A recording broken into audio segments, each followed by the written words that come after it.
Είναι Κυριακή απόγευμα και είμαστε στο Ζου σε μια ακόμη από τις κυριακάτικες μουσικές παραστάσεις που έχει καθιερώσει εδώ ο Σπύρος Λευκοφρίδης και η ομάδα του. Και είχαμε σήμερα τη χαρά να έχουμε μαζί μας μια πολύ αγαπημένη φιγούρα, ένα καλλιτέχνη που υπεραγαπάμε για πολλούς και διάφορους λόγους, αλλά αυτά είναι προσωπικά θέματα. Γιώργος Αναματέρ. Γεια σας. Για πρώτη φορά στο The Zoo και σίγουρα όχι για τελευταία. Σας ευχαριστώ πάρα πολύ. Είναι χαρά και τιμή μου που έπαιξα στη γνωστή μουσική σκηνή των Αθηνών. Πώς το είδες, πώς πέρασες? Πέρασα πάρα πολύ ωραία. Δεν έχεις συνηθίσει να παίζεις μεσημέρι? Όχι, πρώτη φορά ήταν σήμερα. Πώς... Είχα παίξει κάποτε στην Πορτογαλία σε κάποιο...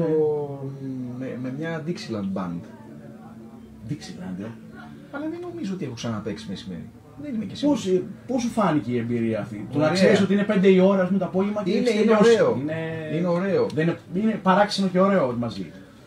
Είναι κάτι άλλο το οποίο είναι ωραίο. Δηλαδή, λέει ήρθε ο κόσμος, έφαγε την πίτσα του αυτό κτλ. Είναι ωραίο και αυτό.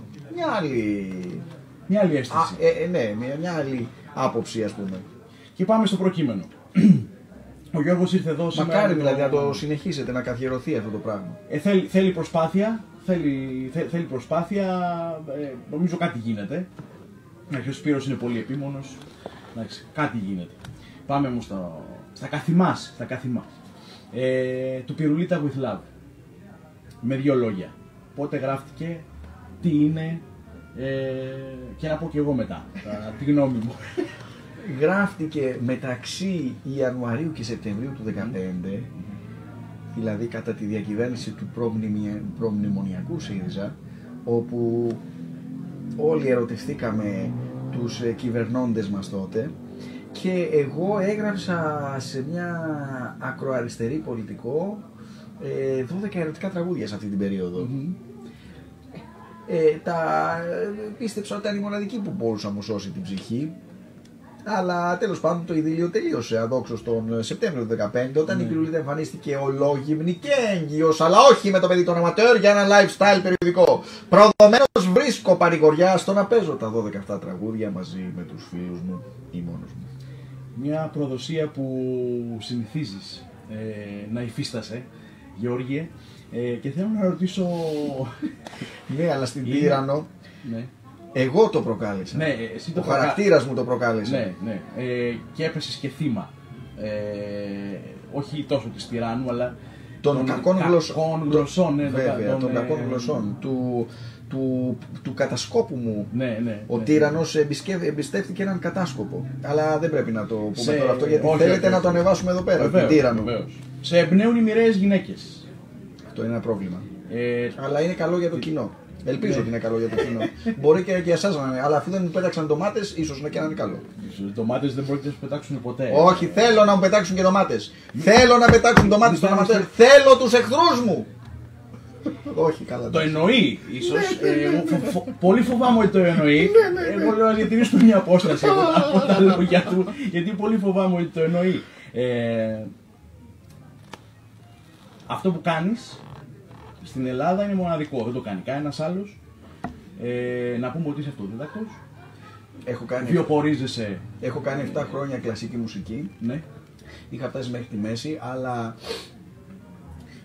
η πρώτη δασκάλα που είχα, ξέρεις, στην εποχή μου, τώρα έχουν αλλάξει τα πράγματα, στην εποχή μου, εγώ με το 76, ήταν ότι όλοι οι μαθητές πρέπει να γίνουν, ας πούμε, σγούρι. Ναι.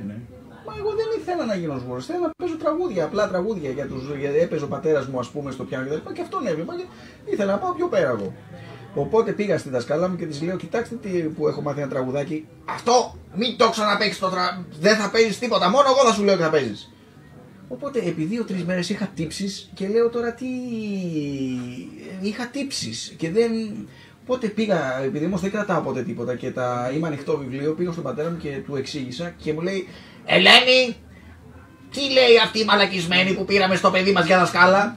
Οπότε Έληξε εκεί πέρα Έληξε. η σχέση. Συγγνώμη για... Όχι, δεν πειράζει. Για την κακή Θα προβληθεί σε ώρες.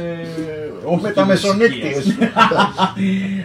Οπότε έληξε και η σχέση σου με τη δασκάλα του πιάνου. Συνεχίστηκε, αλλά άλλαξα 5 δασκάλους. Ναι. Κανένας δεν σε ενέπνευσε. Κάποιο φεγγάρι είχα το Τσαμπρόπουλο. Το Βασίλη Τσαμπρόπουλο. Ναι, γιατί δούλευε σε κάποιο οδείο εκεί πέρα, μετά έφυγε και τέλος πάντων. Οπότε τέλος πάντων είμαι πάντως όντως στη jazz και τα λοιπά. Την περιπέτειά σου με αυτή τη μουσική που αγαπάς και λατρεύεις και παίζεις και δεν παίζεις πρέπει μόνο. να πούμε ότι όλη αυτή η μουσική με τους οποίους παίζω, ο Περικλής και ο Πρίαμος τώρα εδώ πέρα, ο Κωνσταντίνου που ήρθε, όλη αυτή η μουσική που το έχουν σπουδάσει αυτό το πράγμα και κάθονται και παίζουν μαζί μου. Είχε ξεκινήσει από την Πορτογαλία, ο Φίλιπ Μέλου ήταν ένας πιανίστας του Μπέρκλι. Με είχε ακούσει σε ένα μπαρ εκεί πέρα που είχα πάει να κάνω τον ερευνητή σεισμικής μηχανικής και έπαιζα σε ένα μπαράκι και με είχε ακούσει. Γιατί αυτή είναι η δουλειά του. Για όσοι δεν το ξέρουν, βιοπορίζεται ως πολιτικός μηχανικός. Και έγινε αυτό λοιπόν στην Πορτογαλία. Ναι, θέλω να πω ότι ακόμα και τώρα, ας πούμε, έτσι αισθάνομαι ότι αυτοί οι άνθρωποι με εμπνέουν και μάλιστα τα τραγούδια μου τα γράφω για να τους κάνω να με εκτιμούν και αυτοί και να με ερωτεύονται. Δηλαδή, ο στόχος μου όταν γράφω τραγούδια είναι για να ιντριγκάρουν τους jazz μουσικούς. Αυτός είναι ο στόχος μου. Και η αλήθεια είναι, βλέποντας τα πρόσωπα όσων παίζουν με τον Γιώργο Αναματερό κατά τη διάρκεια του live, καθένας διαπιστώνει με γυμνό μάτι ότι όντως τον ερωτεύονται, γιατί γελάνε, αντιδρούν, ευχαριστιούνται, γελάνε πολύ. Και ο Τριβόλης και ο Μωράκης, Ο Περικλής σήμερα δεν άφησε το χαμόγελο από τα χείλη του και ποιος δεν θυμάται βέβαια ποιος έχει δει τη φωτισμένη τύρανο, τον Κώστα Κωνσταντίνου, ας πούμε, ο οποίος είναι πάντα σοβαρός και μετρημένος, να έχει λυθεί στην κυριολεξία επάνω στη σκηνή βλέποντας τα καμώματά σου και είναι παράξενο. Όταν το ξεκίνησε να το κάνεις αυτό, γιατί πέραν από εσύ παρουσίασες δικιά σου δουλειά πριν 10 χρόνια. Πρώτη φορά στο αθηναϊκό κοινό, 8 χρόνια νομίζω. Το 2012. Μπράβο. 7 χρόνια. Τι ένιωσες, τι σκέφτηκες, λες, τι πάω να κάνω τώρα, θα πετύχει, θα κερδίσω, δεν έχει ξαναγίνει. Οι Έλληνες jazz μουσικοί παίζουν συγκεκριμένα πράγματα, παίζουν τα δικά τους project, το δικό σου project εσένα είναι πρόζα, είναι musical, είναι κομμωδία, είναι και ταυτόχρονα jazz. Πήγες άφοβα, πήγες πάμε και ό,τι γίνει. Ναι. Όχι, έχω αυτή την προσέγγιση, δηλαδή έχω την προσέγγιση, επειδή έχω την καθημερινή μου δουλειά στην οποία υποφέρεις, ξέρεις, και έχεις μια κατάσταση ρουτίνας κτλ. Αλλά δεν είναι πάντα ρουτίνα, γιατί μερικές φορές βάζεις το στήθος σου μπροστά και τα ξέρεις τώρα. Ναι. Δεν έχεις περάσει και λίγα. Ναι, και ακόμα και ας πούμε, ας μην πάρουμε την περίπτωση του ελληνικού που κάνει πραγματογνωσύνη, και σε μια απλή πραγματογνωσύνη, ας πούμε, όταν έρχεται ο διάδικος και σου λέει, ξέρεις, από τη στιγμή που σε πληρώνω εγώ, προσπαθεί να δει πού θα το πας και αναγκάζεσαι εσύ και έρχεσαι σε ρήξη και την καταθέτεις και μετά πρέπει να του κάνεις αγωγή για να πάρεις τα λεφτά. Όλο αυτό το πράγμα θέλω να σου πω. Πάω λοιπόν εγώ στην μουσική για να θεραπευθώ και είμαι της απόψεως ότι η πολύ ακαδημαϊκή τέχνη στην οποία λείπει αυτό το στοιχείο το λαϊκό, ας το χαρακτηρίσουμε έτσι, τέλος πάντων εμένα με αφήνει παγερά διάφορο και πιστεύω ότι είναι και αυτό ένα όπλο του συστήματος για να μην σηκώνει το κεφάλι του ένας άνθρωπος ο οποίος δεν έχει οικονομική ευμάρεια για να μπορέσει από μόνος του να επιβιώσει και χρειάζεται να δουλεύει. Όταν λοιπόν χρειάζεται να δουλεύεις, δεν μπορείς να πηγαίνεις στον Ωνάση, στη στέγη του Ωνάση, δεν μπορεί να πηγαίνεις στον Ιάρχο και να βλέπεις πράγματα τα οποία σου δίνουν άλλη μια μπουνιά και σε πάνε πιο κάτω. Πρέπει η τέχνη να έχει το στοιχείο το ανατρεπτικό που έχουν και τα δικά σου τα διηγήματα και σε κάνουν να παίρνεις λίγο ανάσα. Εδώ στην Ελλάδα νομίζω ότι αυτό είναι ένα σημαντικό στοιχείο, ότι δεν έχει μια επίφαση σοβαροφάνειας, τείνουμε να το πάρουμε σαν ελαφρό. Ναι. Τι γίνεται όμως, ας πούμε το light, το connotation light στην Αγγλία, στις αγγλόφωνες χώρες είναι συνδεδεμένο και με το brilliant. Ενώ εδώ πέρα το light είναι μόνο το ελαφρό. Ναι. Αρχίζει και αλλάζει όμως. Αρχίζει και αλλάζει. Υπάρχει κοινό που με ανοιχτό ορίζοντα και αυτιά και ξέρει ότι θα πάει στον κάθε αναματερό στην περίπτωσή μας στην εγχώρια jazz σκηνή είσαι μόνος σου σε αυτό. Και θα πει, εγώ θα πάω και θα περάσω καλά. Φεύγει ο κόσμος χαρούμενος από τα live του αναματέρου. Ναι, αλλά πιστεύω ότι δεν συμβαίνει αυτό γιατί είμαι χαζοχαρούμενος. Όχι, βέβαια. Υπάρχει πόνος Όχι, μέσα. βέβαια. Στην κωμωδία, ας πούμε, υπάρχει πόνος. Ανεκάλυψα προσφάτως μια φοβερή, όχι προσφάτως, πριν από 1-2 χρόνια, τη Λίνα Βέρτ Μιούλερ. Είναι μια Ιταλίδα σκηνοθέτης, η οποία έχει κάνει μια φοβερή ταινία που λέγεται Travolti da un insolito destino nel mare azzurro di agosto. Δηλαδή παρασυρμένη από μια περίεργη μοίρα στη γαλάζια θάλασσα του Αυγούστου. Είναι τίτλος ταινίας αυτό. Είναι τίτλος ταινίας. Το οποίο είναι εκπληκτικό. Είναι εκπληκτικό γιατί θυμίζει τον δικό μου τίτλο. Αλλά τι γίνεται τώρα. Πήγαν οι Έλληνες τώρα και κάναν την μετάφραση Η κυρία και ο ναύτης. Λες και είναι τσόντα δηλαδή. Η κυρία και ο ναύτης. Τέλος πάντων, άμα δεν το έχετε δει, σας το προτείνω. Είναι μια τέτοια περίπτωση που υπάρχει αυτό το ελαφρό το τέτοιο, αλλά υπάρχει και όλο το από πίσω. Δηλαδή, στο έργο μου δεν ξεχνάω πού βρίσκομαι, ποια είναι η κοινωνική μου αυτή. Δηλαδή, ερωτεύομαι μια αριστερή πολιτικό, ακροαριστερή πολιτικό, η οποία όμως έχει την οικονομική ευμάρεια για να κάνει την τρέλα της κτλ. Και είναι σαφές, ας πούμε, το class distinction. Και το πολιτικό σχόλιο πάνω σε αυτό. Και το πολιτικό σχόλιο. Για το βόλεμα, για την κολοτούμπα, απίστευτους ανθρώπους και τους φαντασιόπληκτους αυτούς, για τους ανθρώπους που δεν τηρούν τις υποσχέσεις τους και κοροϊδεύουν. Όλα αυτά τα περνάς μέσα στο έργο σου και νιώθεις ικανοποιημένος από το κοινό, όχι από τη συμπεριφορά του, γιατί μπαίνει μέσα στο έργο σου. Ναι. Και είτε γελώντας είτε ακούγοντας. Τα 25 άτομα που ήρθαν σήμερα, εγώ πραγματικά είμαι πολύ ευχαριστημένος που έπαιξα σε 25 άτομα. Έχω παίξει και σε λιγότερα άτομα. Και δεν με ενδιαφέρει. Δηλαδή και σε πολύ περισσότερα. Και σε πολύ περισσότερα. Και 2 και 3 άτομα να είναι. Ήταν μια ωραία ατμόσφαιρα και παρακολουθήσανε. Ήθελα να σε ρωτήσω εγώ ότι νιώθεις ότι το κοινό σου όλα αυτά τα χρόνια στα δικά σου πράγματα, γιατί κάνεις και άλλα πράγματα, παίζεις jazz standards παλιά που αγαπάς, του Fats Waller, του Thelonious του... Ναι, αλλά ας πούμε δεν έχω στα δικά σου πράγματα νιώθεις ότι το κοινό εισπράττει αυτό που θέλεις. Ναι. Αυτό είναι πολύ σπουδαίο. Ναι. Το αισθάνομαι. Εντάξει, τώρα όταν παίζω το Fats Waller, παίζω standards κτλ. Κοίτα να δεις, τώρα αυτό είναι μια μουσική που αγαπάω. Εγώ δυστυχώς ή ευτυχώς δεν πέρασα από τη rock. Δεν βρέθηκε κάποιος να με μοιήσει στην ωραία rock κτλ. Δεν ξέρω, αλλά ό,τι άκουγα, δεν ξέρω, για κάποιο λόγο ήθελα. Έβρισκα, πορωνόμουν με τον Benny Goodman τέλος πάντων. Έχασα τον ρυθμό μου. Κάτι ήθελα να πω. Ναι, αναφερόμασταν στα πρώτα. Αυτό του συμβαίνει και κατά τη διάρκεια του live αρκετές φορές. Είναι πολύ ωραίο. Γιατί είναι πραγματικά αναματέρ. Αναφερόμασταν στο κοινό και πέταξα εγώ ότι αν είσαι ικανοποιημένος, αν το κοινό παίρνει αυτά που θέλεις, από τα project τα δικά σου, γιατί κάνεις και άλλα πράγματα. Ωραία, όταν λοιπόν. Έτσι πήγε η κουβέντα στο Fats Waller. Όταν παίζω, ας πούμε, με τον Πρίαμο που παίζουμε και τα λοιπά και με τη Μονίκ και βάζουμε μέσα και δικά μου, αλλά βάζουμε και standards, έχει και αυτό τη γοητεία του, αλλά δεν είναι κάτι, ας πούμε, το οποίο θα το κυνηγήσω να το πάω σε μια μεγάλη σκηνή. Στη μεγάλη σκηνή θέλω να πάω ένα ολοκληρωμένο έργο. Καταρχήν, φαντάζομαι ότι υπάρχουν άνθρωποι που λένε τα standards 1000 φορές καλύτερα από ό,τι εγώ, ας πούμε. Εντάξει, είναι κάτι που μου αρέσει, το κάνω γιατί είναι όμως και τα standards βίωμά μου. Δηλαδή και μικρός που ήμουνα, έπαιζα και σε κοπέλες που ερωτευόμουν.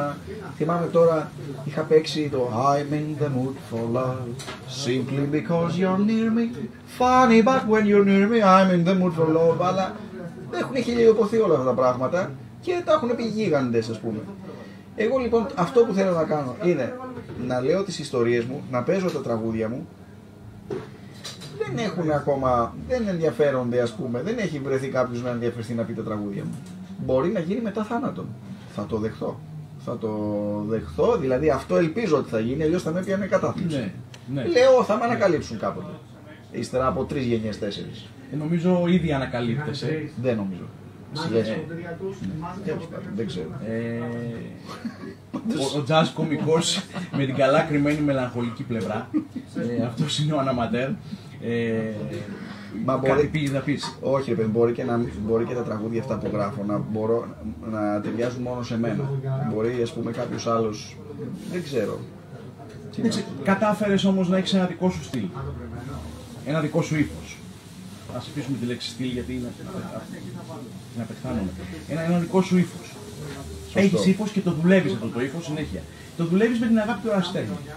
Ακριβώς. Δηλαδή δεν είσαι ο άνθρωπος της πρόβασης σχολής, ο άνθρωπος της παρτιτούρας, της τρομερής και της πολυσύνθετης, ας πούμε. Γίνονται όλα πάνω επί τόπου. Και θέλω να σε ρωτήσω για τη ζωή. Η ζωή σου είναι έτσι. Δηλαδή,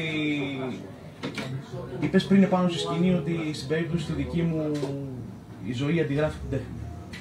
Είναι έτσι όντως και στη ζωή σου? Είναι αλήθεια αυτό δηλαδή? Πας, εμπνέεσαι και πας με τα γεγονότα? Ναι. Φαινομενικά υπάρχει ένα χάος, αλλά νομίζω ότι αυτό το χάος ακολουθεί κάποια patterns.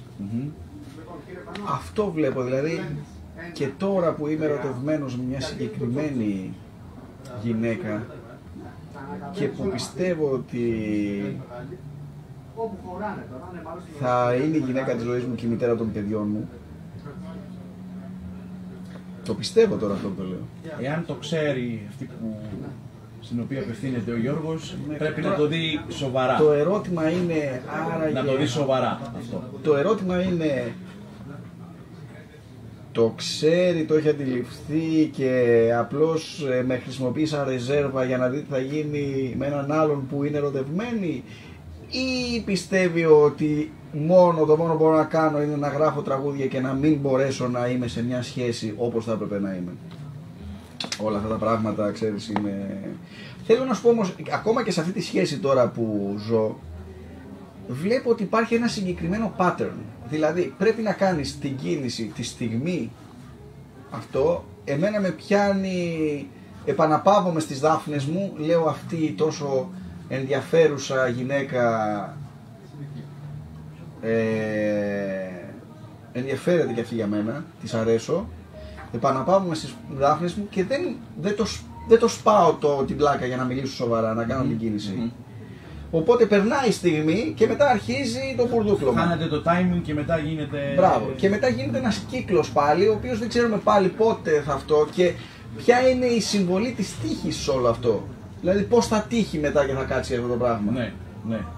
Όλο αυτό το πράγμα το που εγώ τώρα μπορώ να το λέω και να γελάω, στην πραγματικότητα όμως πονάω πάρα πολύ.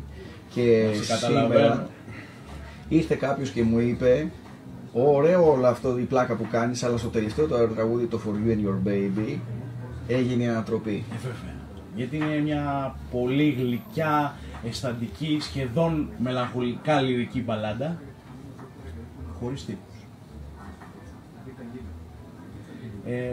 Και είναι για το παιδί που θα είχαμε αυτή τη γυναίκα, την Πυρουλίτα, στη συγκεκριμένη περίπτωση. Δεν θέλω να ρωτήσω αν αυτά τα πρόσωπα είναι πραγματικά ή όχι. Θα το αφήσουμε να ορείτε. Θέλω να τελειώσουμε γιατί μπορούμε να μιλάμε μέχρι να βραδιάσει. Γιατί αγαπάμε πολύ αυτόν τον άνθρωπο. Μπορούμε να μιλάμε μέχρι να βραδιάσει. Μάλιστα και εγώ σε αγαπώ γιατί είσαι πραγματικά ταλαντούχος, πραγματικά δημιουργικός, ναι, και είμαστε πραγματικά στο ίδιο μήκος κύματος. Είμαστε. Και έχουμε συνέχεια μαζί, θα κάνουμε και πράγματα μαζί σύντομα. Και είσαι ο μόνος άνθρωπος στον οποίο μπορώ να φτάσω σε αυτό το βάθος. Γιατί είσαι δημιουργός και καλλιτέχνης. Θέλω να σε ρωτήσω τι σε συνεντεύξεις δεν μπορώ να τις κάνω. Ναι, βέβαια η κάμερα με εμπνέει γιατί κάνω και τις συγκεκριμένες. Η κάμερα σε εμπνέει περισσότερο από το ραδιόφωνο. Ναι. Μα δεν το βλέπεις τώρα. Ναι, είναι ολοφάνερο. Γιατί κάνω τα καραγκιουζλίκια μου. Στο ραδιόφωνο έχουμε και τα μουσικά διαλύματα. Μας κόβουν ηρμό. Βέβαια γίνεται χαμός τη διάρκεια που παίζει το τραγούδι. Οπότε και εκεί να σε ρωτήσω τι έπεται καλλιτεχνικά. Εγώ τα ξέρω, να τα ακούσει ο κόσμος που... Λοιπόν, και από άποψη εμφανίσεων τι έπεται και από άποψη projects. Λοιπόν, μια πεποίθηση σφόλιασε στην καρδιά της φωτισμένης τυράννου που το παίξαμε με την Αγγελική του Μανάκη, την Τέρι Βακυρτζόγλου, τον Κώστα Κωνσταντίνου και είχαμε το Δασκαλόπουλο στις κλακέτες, τον Ουκάκη, την Τζελιάκου και τη Σορότου που μας κάνανε την Artistic Direction. Αυτό θα το ξαναπαίξουμε. Θέλετε να το παίξουμε εδώ, θα δούμε, μπορεί να το καταφέρουμε. Απλώς ενώ η Πυρουλίτα λέω το κειμενάκι μου και παίζουμε τα τραγούδια και είναι περισσότερο concert, το άλλο είναι πιο θεατρικό, δηλαδή σηκωνόμαστε, αυτόνουμε, παίζουμε μεταξύ μας, δίνει τις μπουνιές ο Κωνσταντίνου κτλ. Άρα λοιπόν θα ξαναπαιχθεί σε πρώτη ευκαιρία η Τύραννος. Η Πυρουλίτα τώρα σιγά σιγά έχει κάνει τον κύκλο της, ίσως να παιχθεί άλλο ένα live στο TAF με το που βγάλουμε το CD. Υπάρχει ηχογράφηση από το Booz που το είχαμε παίξει. Μεταδόθηκε αποκλειστικά στην εκπομπή μου στην Art Open Keep Jazzing. Στη σελίδα της εκπομπής μπορείτε, πατώντας την αναζήτηση Αναματερός, να βρείτε την εκπομπή και να την ακούσετε. Από εκεί και πέρα τώρα ετοιμάζεται το πόστερ για το sequel της Πυρουλίτας που λέγεται Dedicated to Joanna AP, αφιερωμένο στη Joanna AP, που θα έχει μάλλον πρεμιέρα με το που γυρίσει η Μονίκα από το Παρίσι που θα πάει με Εράσμους, η Μονίκα Καμπασελιέ. Πολύ ωραία. Ταλαντούχος αυτή η νέα. Μέσα στο χειμώνα δηλαδή. Μέσα στο χειμώνα, πάντα κάθε Ιανουάριο, Φεβρουάριο παρουσιάζω. Έχει καθιερωθεί πια. Παρουσιάζω ένα νέο έργο. Και sold out. Αυτό να σημειωθεί, δεν είμαστε ούτε 20, ούτε 30, ούτε 40. Είναι sold out παραστάσεις και της Πυρουλίτας και της Τυράννου 2 χρόνια τώρα. Εντάξει, βέβαια ήταν και μικρό το θεατράκι. Είχαμε 55 άτομα την πρώτη φορά, 55 την δεύτερη. Τέλος πάντων, καμιά 200-250 άτομα είχαμε και το είδαν. Αυτές τις 4 παραστάσεις που ξέρεις είναι και. Δεν είναι 4 εβδομάδες, είναι 4 παραστάσεις. Είναι μια κατάσταση που χωρίς χορηγό βέβαια και παρά τις πραγματικά φιλικές τιμές που μου κάνουν οι συνεργάτες μου, τους οποίους τους πιέζω για να δεχτούν τα χρήματα, είναι μια ακριβή παραγωγή και είναι μια κατάσταση που δεν μπορώ να το κάνουμε παραπάνω από αυτές τις... Την οποία τη χρηματοδοτήσει ο ίδιος, εν πολλής, μέσω της... αλλά βέβαια επαναλαμβάνω και πάλι τα λεφτά που δέχονται και παίρνουν οι συνεργάτες μου είναι πραγματικά ελάχιστα κτλ. Τέλος πάντων, μετά έχουμε το 12 συκοφαντημένα θύματα να ζητούν τίμιων δικηγόρων, το οποίο θα είναι το πολιτικό, το CD της πολιτικής. Αμιγώς πολιτικό, μη μου δυσφημείτε το Μαυρογιαλούρον, θέλω τον Ήτο Εφωνικών, δώστε το όνομα του Καποδιστρίου Μεγάλων Δρόμων. Και επίσης αυτό που γράφω τώρα τους στίχους είναι το «Ας δικαιολογήσει κλαθμόνος το όνομά της, ποιος να είναι ο Άγιος ο στρατιλάτης, ποιος να είναι αυτός ο στρατιλάτης που στις στρατιές των δημοσίων των Κυφήνων θα τον σκορπίσει τον ανίποτον των θρήνων. Ας δικαιολογήσει κλαθμόνος το όνομά της, πρέπει να είναι και επιδέξιος ακροβάτης. Το ότι η αίρια που καλείται μονιμότης θα του κουνήσει το σκηνή είναι βεβαιότης. Μόνο μην είναι ο Κούλης, αυτό δεν θα ανεχθώ. Απατάστε αν νομίζετε ιδιωτικό πως θέλω το νερό. Τα συνταγάς του αγαπημένου του δούνου του, πολίτας αποστρέφομαι, βάλτε το στο νου. Ας δικαιολογήσει κλαφδμένο στο όνομά της, ποιος να είναι ο Άγιος ο προστάτης των κακομοίρων των επαγγελματιών των ελευθέρων, που ένα κράτος της προκοπής να ειδούν έχουν συμφέρον. Αυτό ήταν. Δεν έχουμε να πούμε τίποτα άλλο. Αυτά.